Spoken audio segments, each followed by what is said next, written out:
ও জলে আগুন জ্বালো মেয়ে, চোখের জলকে শুধু শুধু নদী হতে দিও না, তাকে আগ্নেয়গিরির লাভা হতে শেখাও।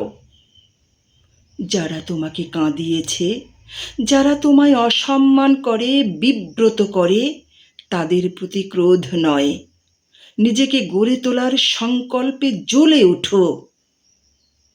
যেন অশ্রু কেবল দুর্বলতার ভাষা নয়, কখনো কখনো অশ্রুই মানুষের ভেতরে জন্ম দেয় সবচেয়ে দুধর্ষ শক্তির। তাই কাঁদো যদি কাঁদতেই হয়, কিন্তু কান্না শেষে নিজের বুকের ভাঙা পাঁজর দিয়ে নতুন দুর্গ গড়ে তোলো। ও জলে আগুন জ্বালো মেয়ে, যেন তোমার প্রতিটি অশ্রুবিন্দু পরাজয়ের নয়, পুনর্জন্মের ইতিহাস লেখে।